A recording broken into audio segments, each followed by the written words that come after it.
So if you're dealing with some type of hypermobility issue or Ehlers-Danlos Syndrome, you could be dealing with some debilitating issues that can come along with these problems that could be restricting you from living your life. You may be watching this because you haven't left the house for 3 months because some issues are restricting you from really having the ability to live your life the way that you want to.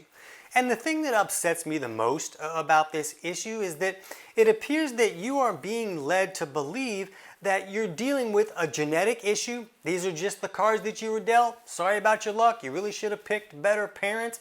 And I want you to understand the reality of the situation, that just because a person has a genetic malfunction or some type of issue that was genetic and handed down to them is not a sentence for misery. I have a genetic problem. I have a hemochromatosis problem that was a hereditary issue that causes my body to absorb way too much iron that can create significant issues like real bad joint issues and even death. Death can be very inconvenient for a lot of people. Not everybody, but for some people it can be a real problem. And when I found out that I had this genetic issue 20 years ago, my iron levels were at a point where I should have been dead.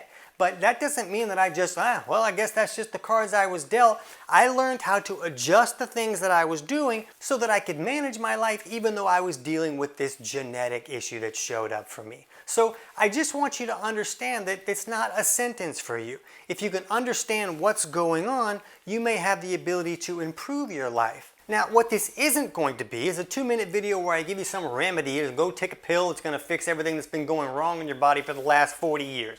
That doesn't work. That's not what we're going to do here.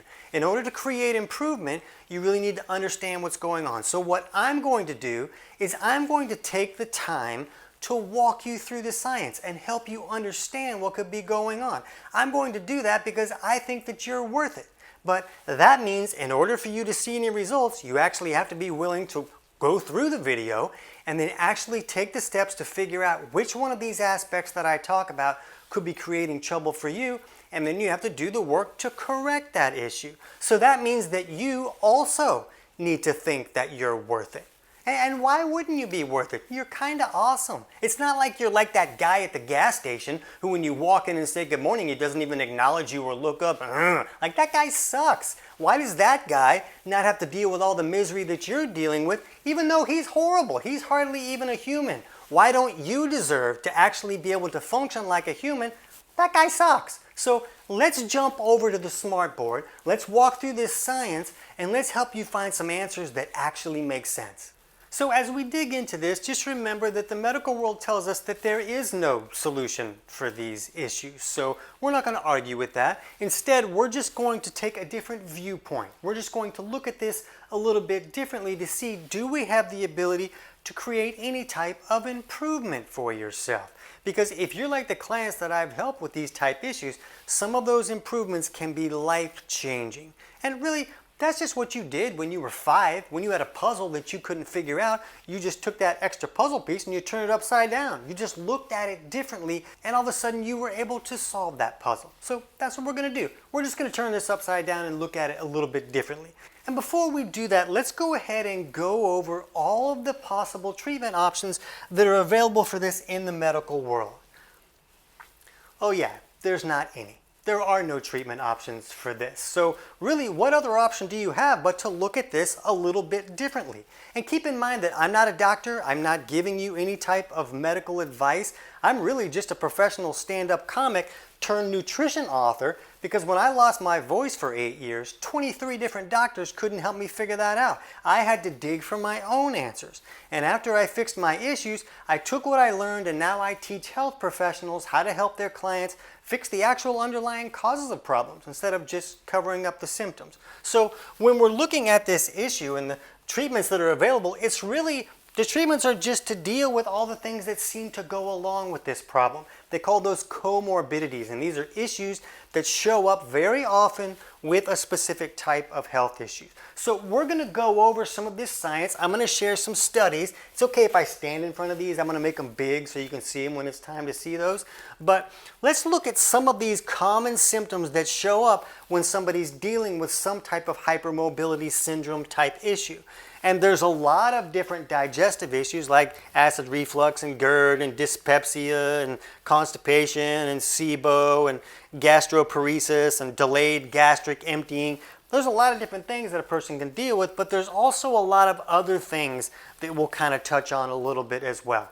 And let's look at this study here on gastrointestinal symptoms and nutritional issues in patients with hypermobility disorders. And this is so common to see digestive issues with these patients that they're doing studies to look at the connections between these.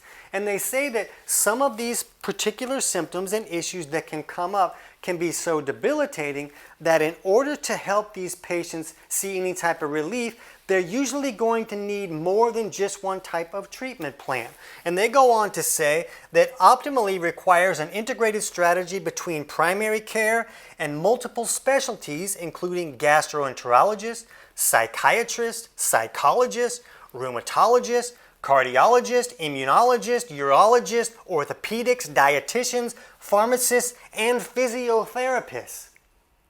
Well, your calendar's getting pretty booked up there. So let's look at what other options might be available for us to look at what could really be going on here.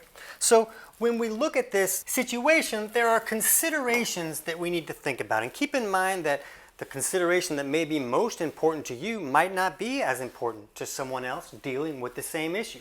The underlying cause could really vary from person to person, which is why the medical world is never going to find a solution to this. They look at a study and they're like, oh, we did this, and yeah, it helped 50% of these people over here, but it didn't do anything for these people over there, so that must not be the answer.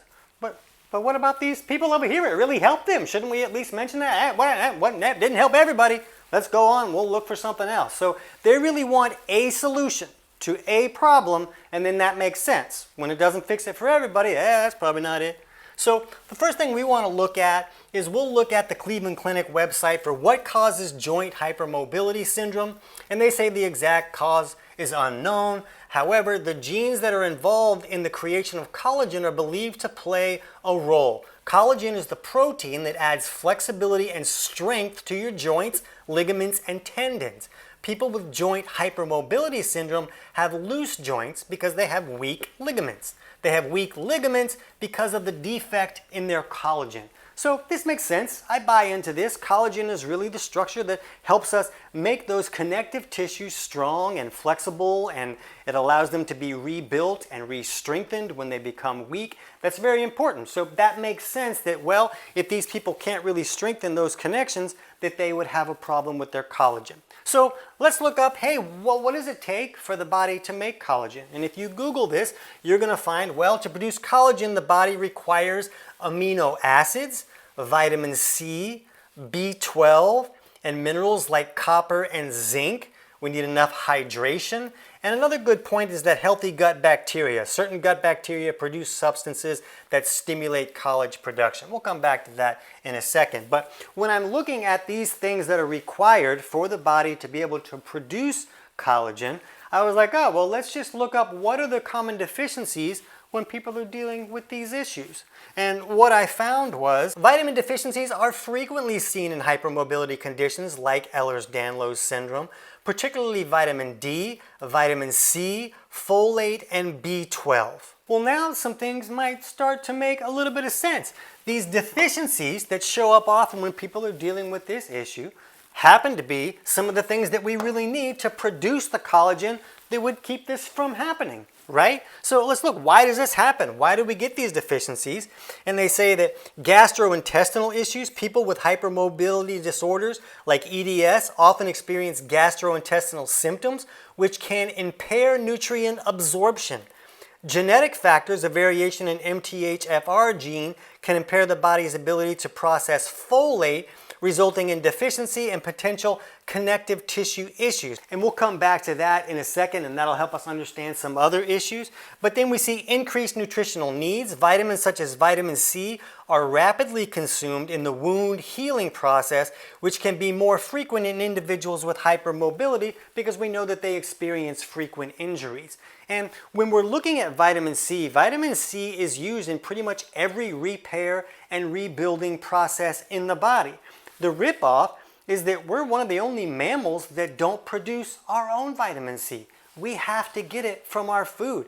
It's like us and guinea pigs and primates. We're the only ones that really get ripped off. All the other mammals just walk around producing their own vitamin C.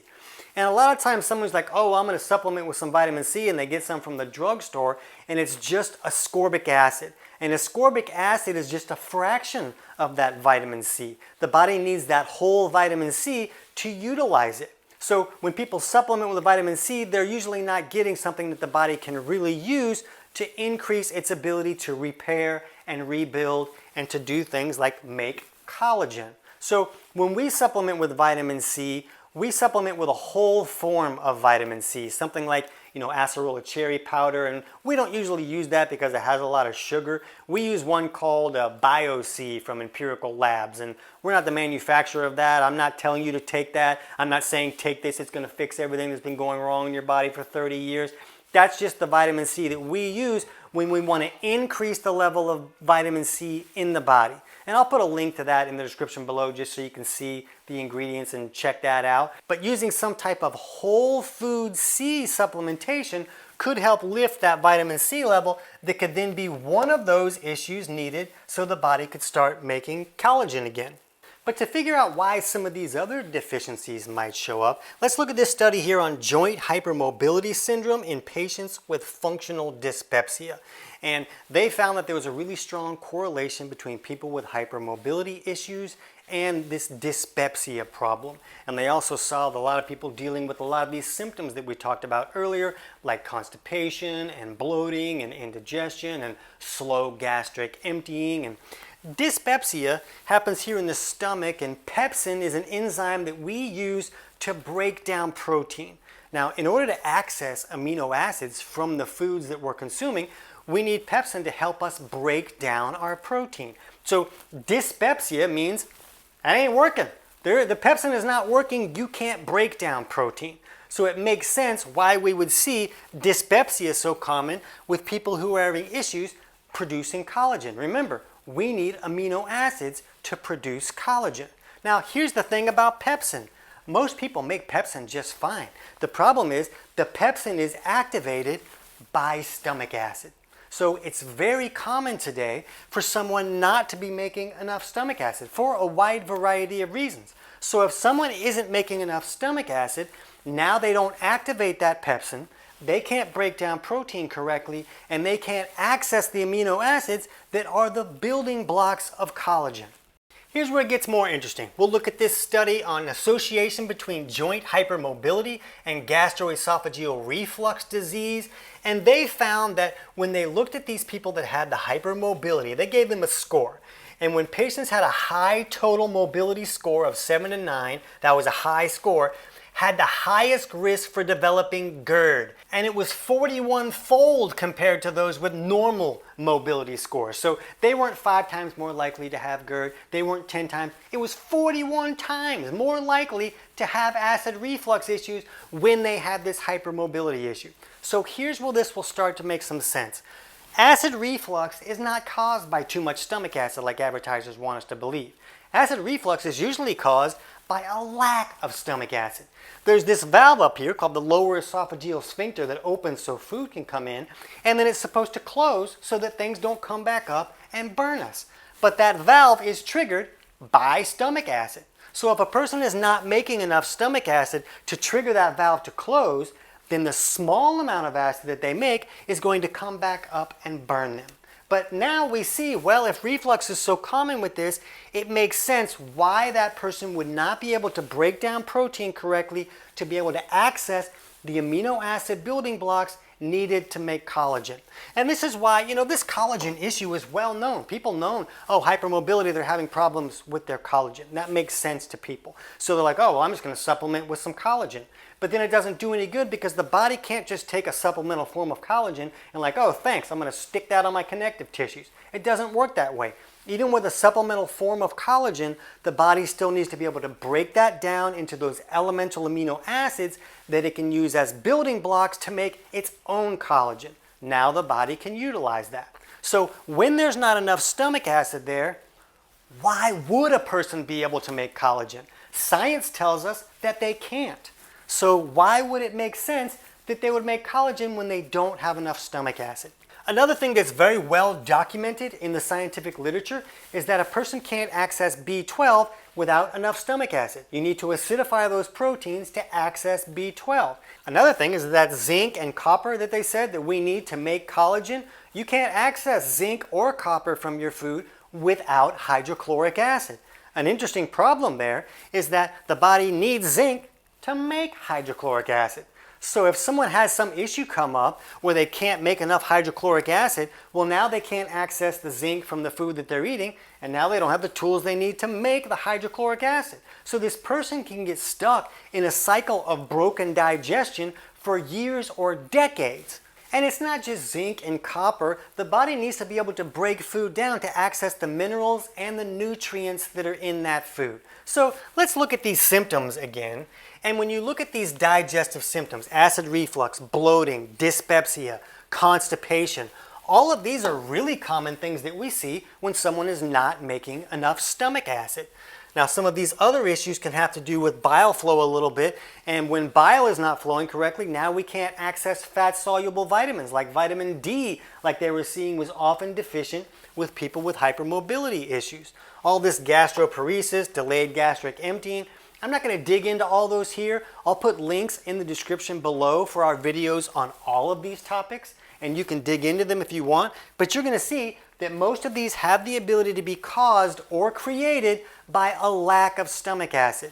That stomach acid doesn't just help us digest our food to get the nutrients out of it, it's also the barrier that keeps all the bad guys out. So SIBO is very common when someone cannot acidify their food correctly and kill the bad guys as they're coming in.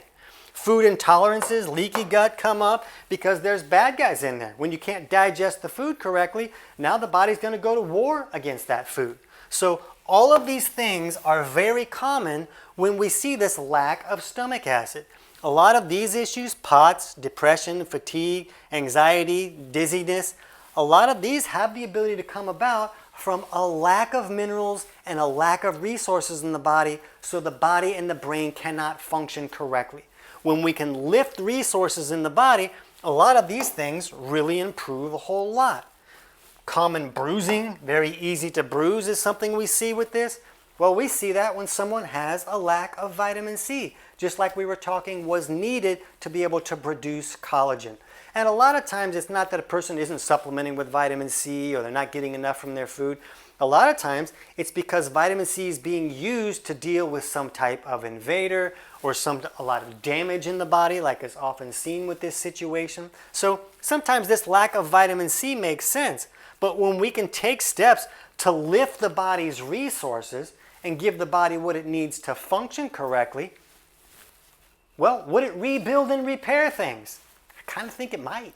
The problem is the medical world is viewing this like, well, your digestive tract is made out of connective tissue. So if you have a connective tissue disorder, of course you're going to have digestive symptoms. Let's look at this study here on joint hypermobility syndrome in patients with functional dyspepsia. And this was a different study on people with dyspepsia. And they say that recognition that underlying gastrointestinal symptoms might be due to an underlying heritable connective tissue disorder rather than due to an unknown cause might be helpful in reducing the stigma of experiencing a medically unexplained illness. So they're like, look, we're really helping you out. Look, we can point to this is why you're dealing with all these digestive issues, because you have this hypermobility. And a lot of people that come to me just feel like everything that they're dealing with is because of this hypermobility issue that they're dealing with. They're like, oh yeah, I'm not a very good cook, but I have Ehlers-Danlos, so that makes sense.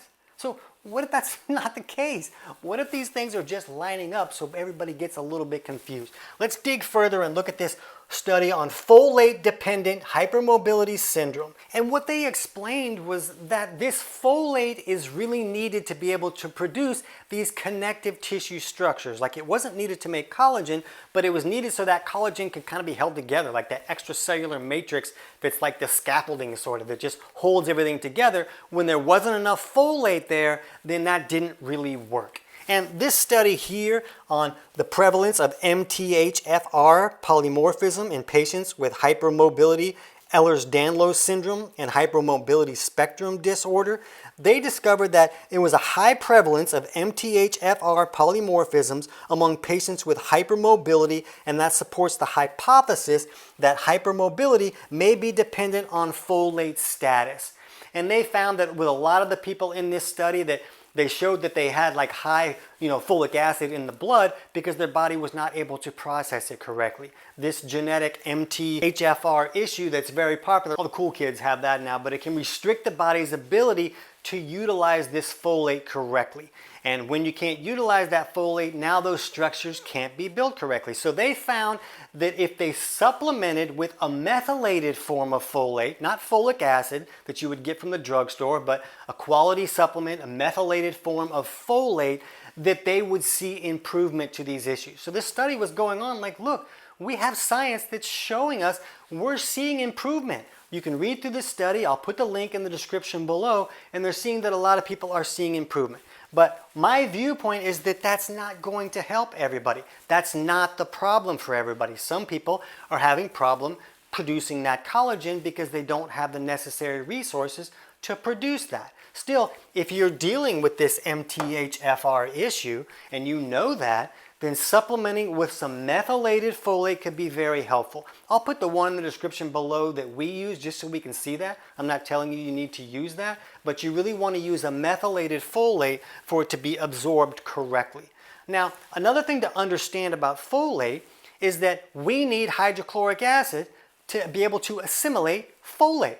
So I've had clients that were dealing with MTHFR issues, but when we fixed their digestive malfunctions, they saw improvements to the symptoms that they were dealing with. That doesn't mean that's going to happen to everybody. That's just what I've seen in my experience, and it actually makes sense in my head as well. The body needs acid to be able to access that folate, and if they're having troubles digesting things correctly, why would they be able to access the folate in the first place? So when we're trying to figure out what's causing these issues, is it just a genetic thing? Is it really an issue that this is causing all of these issues and it's causing all of these issues? Or is this just another symptom that belongs in this list and there's something else that's creating all of these problems? That at least makes sense. It makes sense that if a person can't access the nutrients that they need to rebuild and repair the body, well, why would they be able to rebuild and repair the body? Another thing to understand is that a lot of these things can come from a lack of nutrients, and when the body's not getting the nutrients that it needs, either because a person's eating out of a vending machine and they're not bringing in food that contains any real valuable nutrients, or they have any type of digestive symptoms at all. Any digestive symptom is a signal that you're not breaking down your food correctly. And when those nutrients are not coming in, the body is often going to get them anyways. And the body has the ability to break down its own tissues to use those nutrients for some type of purpose that it views as a priority. So the body has the ability to break down connective tissues, to make those structures weaker, to use those nutrients for something that it's viewing as more important. We don't get to prioritize what the body does. The body is smarter than us. As soon as we figure out that we're not as smart as the body, we're going to be able to do a lot of good stuff with our health situation. Okay, so the lack of nutrients, that makes sense. We need to have nutrients for everything to work correctly. But there's one other issue that we need to look at. I'm not going to dig too deep into this, but it was Dr. Emmanuel Rivisi who helped us understand that the body has this natural circadian rhythm at the cellular level. So during the day, it should be in a catabolic state where it's really good at creating energy. And in that state, it will break itself down so that it can be rebuilt and renewed. That's how the body renews itself. And then at night, the body should move into this anabolic state where it's really good at sleeping and resting and repairing and rebuilding. But the problem is some people have the ability to get stuck in one of these states most of the time. And if someone is stuck in one of these states most of the time, it's going to create a wide variety of health issues. But if a person is stuck in this catabolic breaking down state and not moving into the state where they rebuild and repair, then why would those connective tissue structures have the ability to be rebuilt or repaired? Even if they have the nutrients they need, the body still needs to move into that state where it's like, all right, it's time to rebuild and repair. So I won't dig into this too much. We have other videos on a catabolic imbalance if you want to look into that as well. But when we're looking at the steps that we really need to take, well, supplementing with betaine HCl, that's a supplemental form of hydrochloric acid that your stomach is supposed to make. And let's look at this study here on mealtime supplementation with betaine HCl for functional hypochlorhydria. And this study basically created low stomach acid. They used like a PPI or an acid reflux medication to kind of turn off stomach acid. And then they saw all the symptoms that commonly show up with low stomach acid, like dyspepsia and indigestion and constipation and bloating.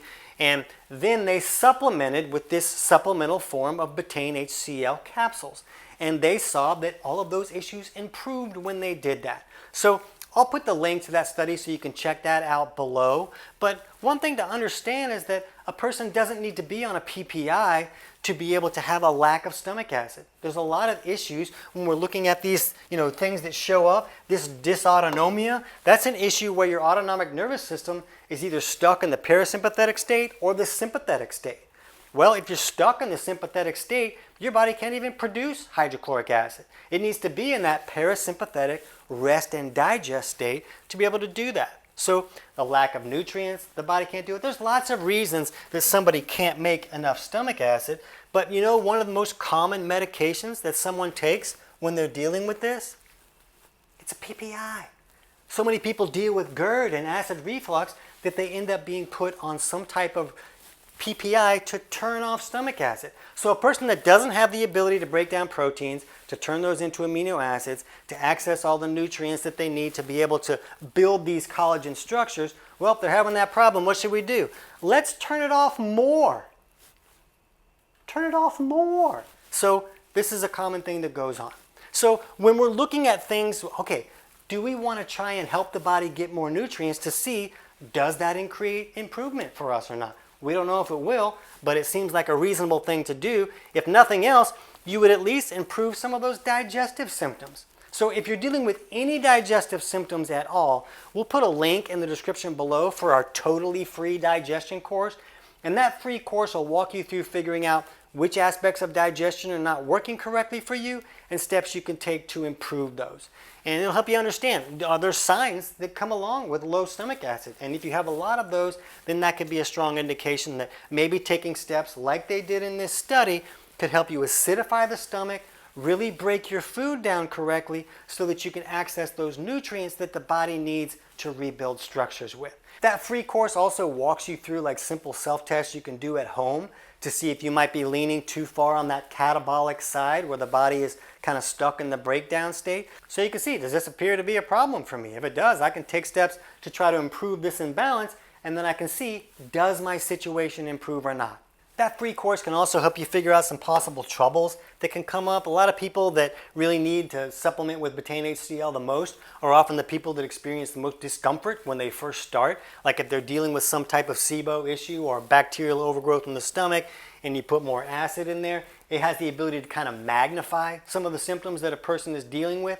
So that course can kind of help you deal with, things like an overgrowth and steps you can take to reduce that. So then you would qualify to supplement with betaine HCl and kind of fix that acidification process. So nobody can really tell us what these actual gene variations are doing in our body. Maybe they're restricting the body's ability to produce stomach acid. That would make sense that all these issues would show up if it was restricting that issue. But if that was the case, a person would have the ability to actually alter their digestion and basically synthesize it with supplementation so that they could still get the benefits of their digesting working correctly.